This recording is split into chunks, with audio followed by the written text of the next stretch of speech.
side up.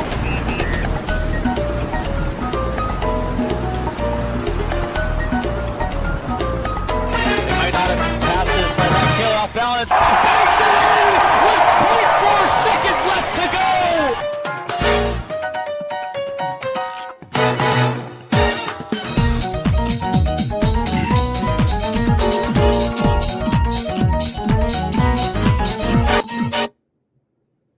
Gotta love that intro. Welcome in yet again, everybody, to FBA Weekly. This is our second week bringing you the Florida Basketball Association. My name, as you guys know, is Andy Sire. With me, as always, is my co-host, Gabriel Schrei. Gabriel, how are we doing today? Hey, I'm doing really well. How you been? You know what? I can't complain. It's been a busy week, as we were talking about before we got on air, but that doesn't matter. We're here to now talk about the Florida Basketball Association. We are going to have a guest with us this week, so why don't we bring him in right now? Welcome in to the show, FBA Weekly, presented by Belly Up Sports. Alvin Delve. I hope I didn't butcher that. Alvin, how are we doing tonight? We're doing great, and you didn't butcher it at all, man. I'm proud of you. You know, I had a 50-50 shot. It was Delve or Delvey, and I took one. That's the way we roll. So, Alvin, thank you again for being with us this week on FBA Weekly. We have a good show planned here. We have a game to recap first and foremost. So we have the Central Florida Blazers coming in at 2-1 against the Florida Flight. Alvin, if you could walk me through your experience of this game that took place. Couple highlights. I have a highlight I want to mention of my own, but I want to start with you, Alvin. Yeah, well, to start off, it was a very high-powered offense in the Lakeland Royals. Both teams struggled against the Blazers in their previous week. So both coming off losses, really trying to figure out how to get things going and try to get back in the win column. And just a quick synopsis, I think the Lakeland Royals just had more heart. They played with a little more intensity for 4 quarters, and they made a lot of plays on the defensive end. And for the Flight, they're still trying to figure things out. And it's really going to come from their star, Grant Gullett. I thought Hickey played phenomenal. He stepped up into his roles, and they're just looking for that third piece to really get things going. But I think turnovers for the Flight was huge, and the Royals looked really good for 4 quarters. Yeah, I would agree. I think in my, overview of the game, when we're talking specifically about the Flight, last week when we were on the show, Gabriel, we mentioned how Grant Gullett had some heroics, right? We brought that game down 24, came in, tied it at the end of regulation, 0.4 seconds left. He nailed a 3-pointer. Went into overtime. The Flight won. Obviously, Gullett struggled a bit this week. Gabriel, what did you see, or what do you kind of foresee as the issue that went into this game? My issue, I'm gonna throw this over to you in a second, but my issue was the defense. On the defensive side of the floor, it just didn't seem like the Flight were in sync all game. I know, Alvin, you mentioned the high-powered offense. It just seemed like it was too easy to get the ball in the basket, whether it's in the paint, shooting 3, and the Flight just didn't seem organized. Yeah, I'm going to stick with the same thing I said last week, Andy, and people are going to hate this, but I'm a broken record. I'm consistent in my opinions. We'll keep you spinning. Don't worry. Exactly. Consistency is key to my opinions. It's key to the league. These guys have to be consistent week in and week out to win. And if you can't be consistent, you can't win. That's what we saw here is a lack of consistency. Mm-hmm. Yeah, Alvin, last week when we were on the show, Gabriel and I talked about the up-to-date standings and then kind of how we projected the teams rolling out coming into playoff time. So, excuse me, we mentioned the Flight, coming into the win column. Again, the heroics by Gullett that we saw. However, they were not at the top of the league. So what do you see as the trend right now going on in this league as we're, still in the early stages of this season, plenty of basketball left being played, but what do you see as the trend, whether it's up or down for some of these teams? Well, definitely I see an upward trend for a few teams. Obviously, recency bias, I got to go with the Lakeland Royals. I really like what they're doing as far as getting things going and really a high-powered offense. But I've been really paying close attention to the Florida Flight. So I have to stick with what I know with them, and they're really an emotional roller coaster ride. That's the best way to describe the Florida Flight experience as of late. Obviously, last year they did phenomenal. They got to the championship and they lost it in Game 3, which is basically a Game 7 for this league. So really coming off of a really high end. They lose a star player in Brandon Moss, and he's doing phenomenal things abroad. So now they have to reconstruct their roster, and it's proven difficult. Honestly, it's proven difficult. Yeah. Seeing Grant Gullett, he's stepped into a big role, but he has the biggest shoes to fill. And it's now his team, and he has to do all the things that he's done last year and more. He has to pick up Brandon Moss's role as well. So with that being said, I think he's done a great job. Like you guys mentioned a few times throughout this cast already, he had some late game heroics. He's a clutch player, but it's on both ends of the floor. And obviously he can play, he can make highlight plays on defensive side. However, like you guys saw versus the Royals, it's not just the highlight plays. It's just the consistency of getting to your man, closing out, making the entry pass to the post difficult, denying that initial cut on the one guard driving in, to force the defense to collect, denying that stuff. So proven difficult, but all in all for the FBA, I think the trend is upward. As far as the flight, it's a roller coaster ride right now. They're on a downward trend. Yeah, I would tend to agree. Coming into this most recent game for the flight, they were at that 500 mark. Obviously, they dipped below with, getting beat by the Blazers, which we'll talk about in a second. But, Gabriel, we talked a lot last week about which teams to watch for coming up from the bottom of this league. And I think it was you that mentioned, it might have been me, I don't know. Again, we're a broken record. It's been a long week. But one of us mentioned the Blazers as a team to look out for. They came into this game at 2-1. Now they're going to move to 3-1. Obviously, moving up the ranks here a little bit, up with the Lakeland Royals, up with the Pride, up with the Palm Beach Titans. So do you think this trend can continue? And based off of what Alvin said, do you have any further predictions after, from this week compared to last? Yeah, I think we both said that. I'd like to give us both credit for that one. Well, you're nicer than I am. The Blazers just look good. There's something I like about them. They click on the floor. Said that last week as well. There's just a good feeling about the way they move the ball and move as a team. Alvin, what kind of things are they doing well on the offensive and defensive end of the floor? Is it just the way they share the ball and communicate so well? Yeah, that's two of the biggest things. And they're just so athletic. Like from top to bottom, that roster is just full of athletes. So you get guys that can handle the rock on the perimeter, and then you get the ball movement, you get the communication, and you get the culture. They have a really good culture over there. And what we've seen them do so far, I think is gonna get even better as they gel and they continue to build chemistry. But yeah, they are on an upward trend, and that's a scary team because what they do on the defensive side of the ball and the way they execute and transition, they can run a set offense in the half court, but they rarely have to with the turnovers they generate and just how their guys can get out and transition. It's wild to watch. It's almost reminiscent of the Mike D'Antoni run and gun Phoenix Suns, eh? Yeah. Oh yeah. Look at you with your sports trivia. Yes, that's exactly. Hey, exactly I might not look like I play basketball, but I know the game. So, no, I think that's a good take, though, Alvin. Something I've noticed, and Gabriel and I hit on this a lot last week, is we talked about, which team is going to come up as playing the full, consistent game on both sides of the court. And just in the couple games that we've been able to watch and we've been able to to cast like this, I think we see it's pretty evident that when a team struggles on one end of the floor, it's almost insurmountable. Obviously we have the anomaly there with the Grant Gullett heroics and that 24-point comeback by the flight, but going forward, this win by the Blazers, they were able to pull out this win against the flight 127-92. So a big victory here. And again, they moved to 3-1 after this game. So they still have, I believe, the Palm Beach Titans and the flight ahead of them in the standings. How do you think this has them measuring up to those top two teams? Again, we're still in the early stages, but let's say hypotheticals, right? It's always fun to talk about that. We are going to start talking about playoffs. So how do you think that lets them measure up to those, top tier teams that are, sitting atop this league right now? I think that puts them not squarely atop the throne because it is early, and we got to see how guys play in crucial moments of games because that's big, But right now they're scary. I think they've solidified themselves as a premier team in this league for sure. Just seeing the way that they can get out and be consistent for 4 quarters. Granted, it's versus the flight who was struggling.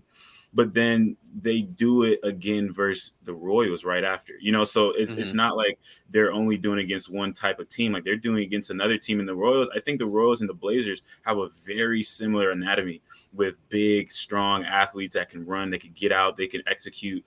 They got really 4 ball handlers on the court at all times. So they definitely solidify themselves as a scary team, and defense wins championships, and they are a monster, a juggernaut, if you will, on the defensive end.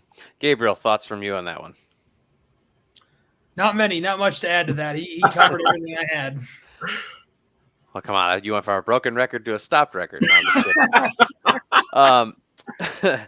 Kind of piggybacking on that, Alvin, since you are, our guy from the FBA, I would love your thoughts on, let's face it, the team that's sitting atop the league right now, the Pride.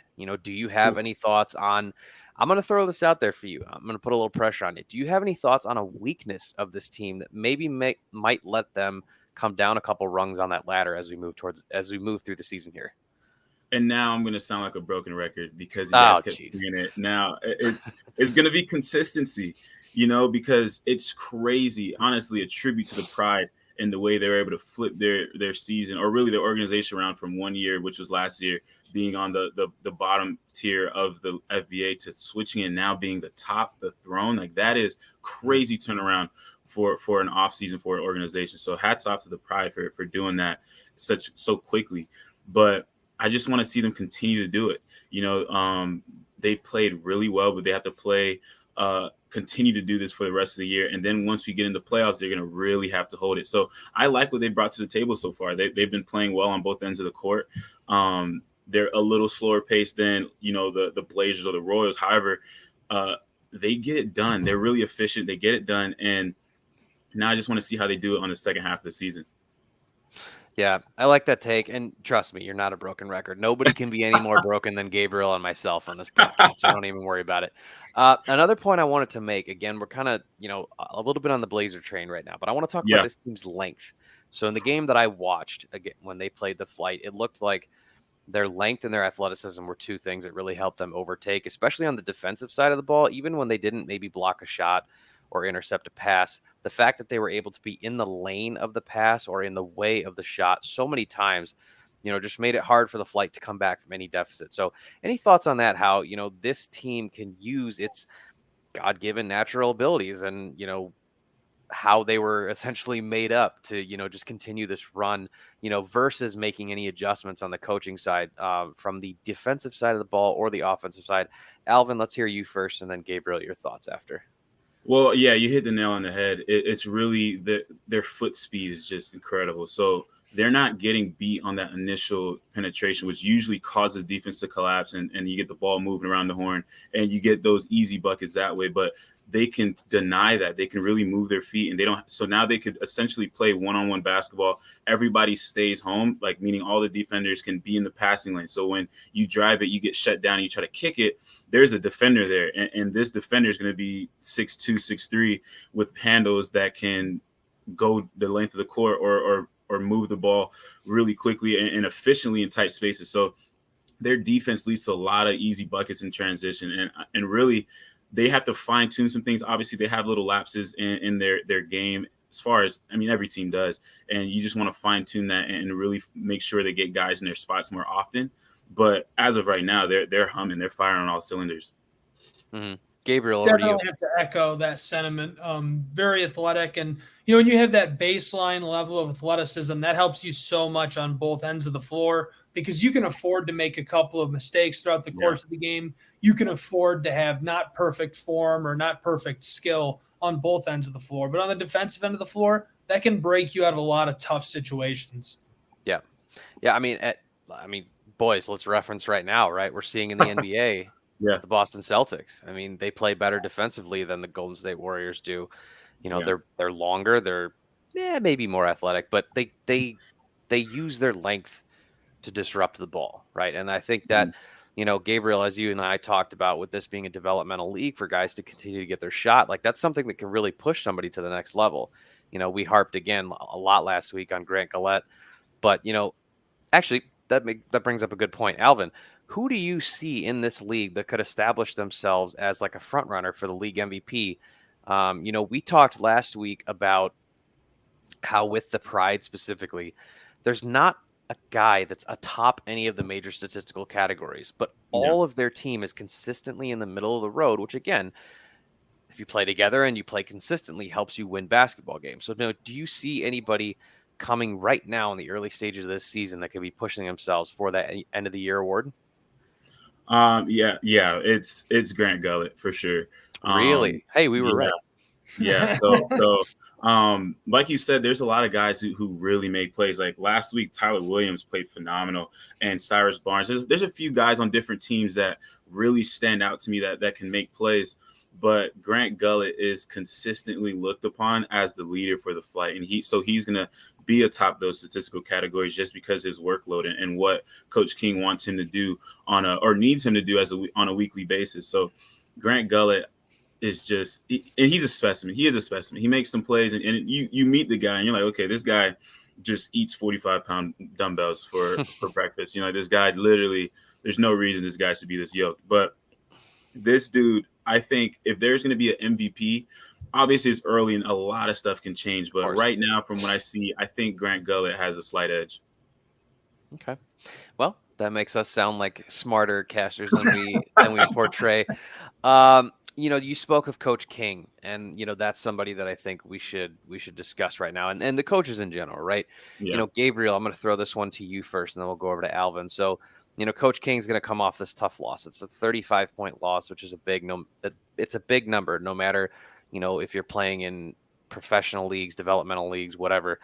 Put yourself in Coach King's shoes. How do you get your guys prepared for the next game, for the next week, for even tomorrow, for even the next day's practice, right? We talked about this last week a little bit with mindset going into coaching, but what can Coach King do to better prepare his team to, basically reenact the effort they had in their, fantastic comeback win to sort of eclipse this blowout loss?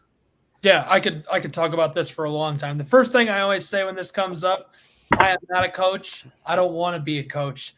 So I don't want to tell people how to coach, but my thoughts on that typically are sports are much more clinical than they're portrayed as in the media and in movies. People think that coaches go to the locker room and they throw a water cooler, and that's just not the case. It's very straightforward. We get the whiteboard out. We talk about what went well and what did not go well and how to correct those things that did not go well. And that's exactly what they're going to do throughout the course of the week. Now, maybe if coach felt like they should not have lost that game at all, or definitely not by that margin, you could get a little shouting.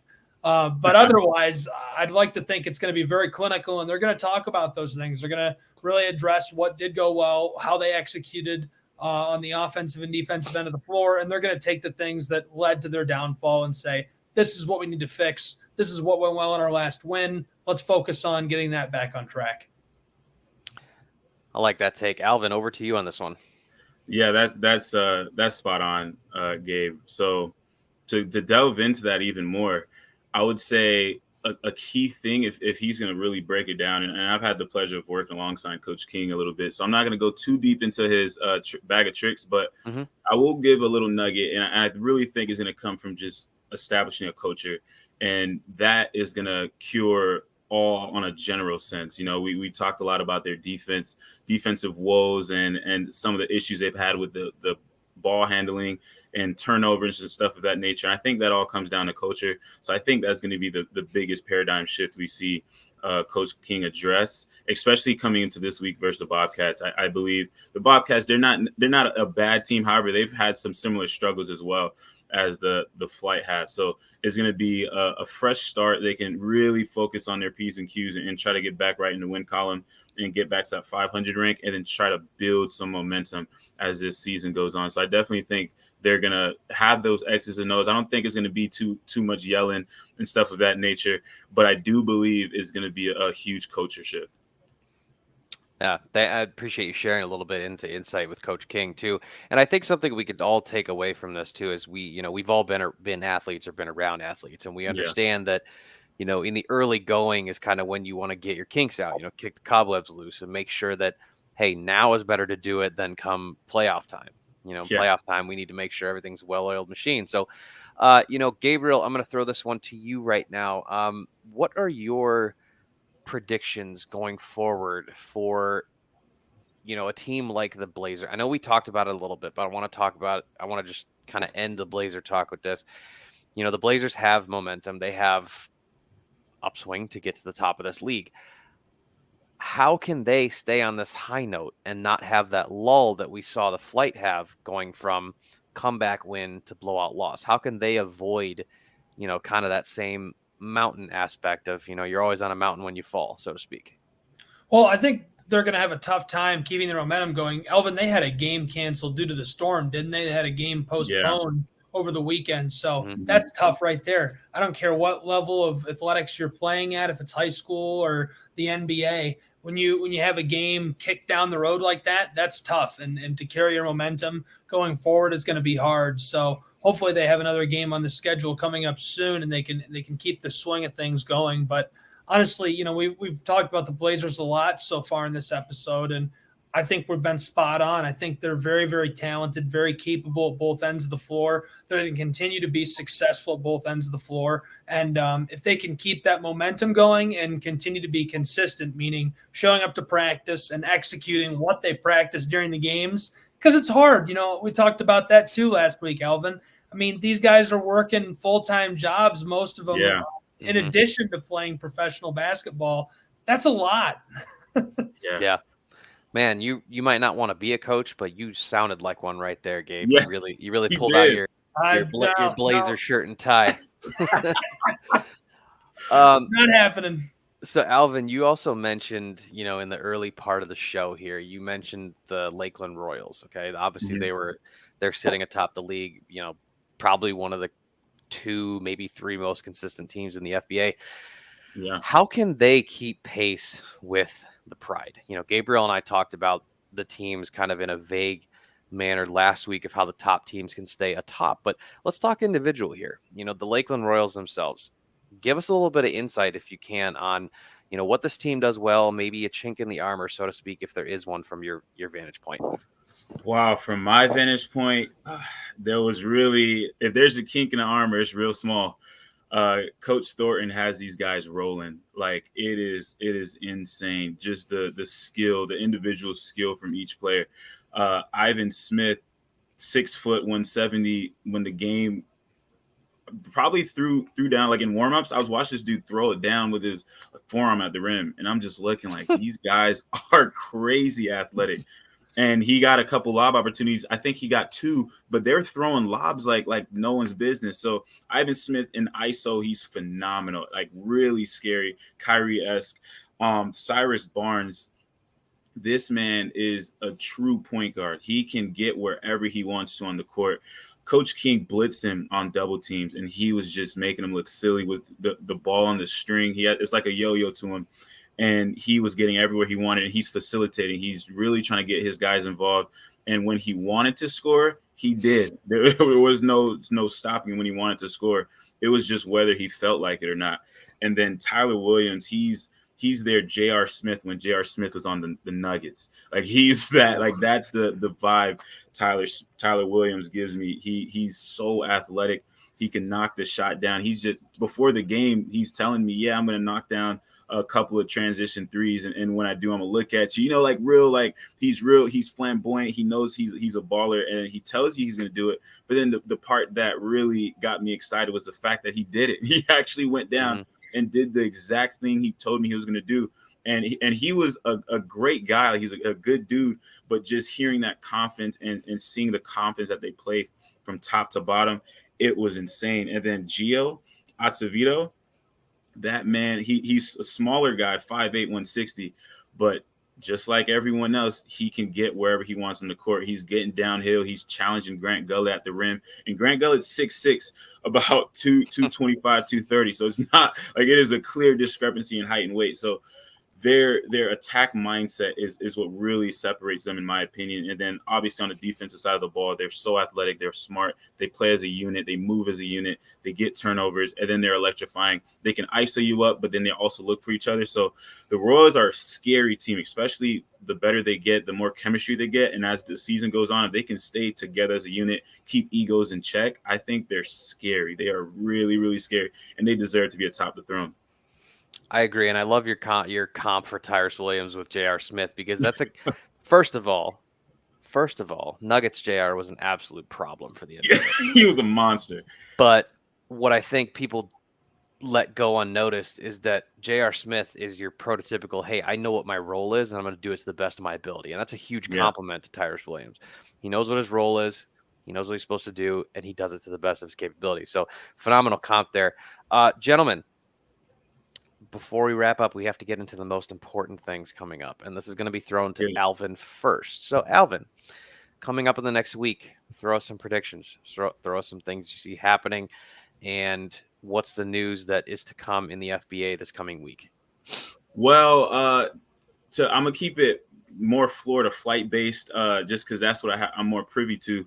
Sure. But I think if I'm going to go with prediction, I think Florida flight rights their ship this week. And I think they do it in a big fashion. I think Grant Gull is going to have his numbers per usual. I think Hickey's going to have his numbers. He played well. But I think a key is going to be Caleb Winfrey. I think he's going to step into his role, step into his own little bit. He's a phenomenal athlete, tough as nails. 2 games ago, I believe, when they played the Blazers, actually, he had a incident with his at work. Like you said, these guys work full jobs, and he had a welding incident and really dropped something on his ankle. So he had a gruesome bruise on his ankle, and then he played the whole game. He's playing above the rim. He's diving on the ground. I didn't even know he had an incident until after I see him limping off. I'm like, yo, like what's up? And then that's when I found out. So phenomenal athlete. I think he's gonna have a good game. I think Travell Dickerson, he struggled versus the Royals, and really the Blazers, he was okay, but I think he struggled versus the Royals, and I think he's going to take that personally. So I think there's a few guys that are going to step into their own. A guy that I'm excited about on the flight, I got to say Joe Moran. He's a young cat. I saw him play a little bit in high school, and he can really get into it as far as a 2-guard goes. I think he has a ball on a string. He can pass really well. However, being young and being your first time in the minors with some grown men, it's gonna take some getting used to it. He's just getting the kinks out. But I think those are a few guys I think are gonna have a good game this week. Okay. Awesome. Gabriel, anything from your end? Andy, I'm going to keep it real simple. I know we're running short on time, so I'm going to put it this way. This week I'm buying stock in 2 teams. After hearing from Alvin, how do you not buy some stock in the flight? I mean, sounds like things are looking up. I predicted they were going to get it righted last week, so I'm sticking with that. I'm going to keep broken recording the flight to success here. Come on, guys, prove me right. And the Blazers, how can you not buy some stock in the Blazers? Yeah. They're on fire. So hopefully they get that contest rescheduled, get back on the hardwood, and keep their momentum carrying forward. Those are my teams to buy stock in and to watch. And last but not least, I'm actually going to buy stock in an individual. I'm going to buy stock in Cyrus Barnes, because what every good team needs is a facilitator. Okay, if you have a good facilitator on both ends of the floor, you tend to win more basketball games, folks. Again, I'm not a basketball guy, but I know winning. So I'm going to buy my stock in Cyrus Barnes to keep those boys, playing good basketball, keep everybody where they need to be, when they need to be, set up for guys like Tyrus Williams, and make sure that when you are needed to make a shot or when you're needed to make a defensive stop, you are in the right position. Mm-hmm. So that being said, if I'm wrong and you guys lose a bunch of money, I apologize, but hey, I'm buying stock in Cyrus Barnes this week. Alvin, I want to thank you for joining us this week on FBA Weekly. It's been a pleasure. We will continue to bring you guys this show every week, 30 minutes of Florida Basketball Association. For myself, for Gabriel Schrei, for Alvin Delve, this is FBA Weekly presented by Belly Up Sports. Catch us every week on Tiki Live. If you have any questions for us, DM us. Otherwise, we'll see you next week.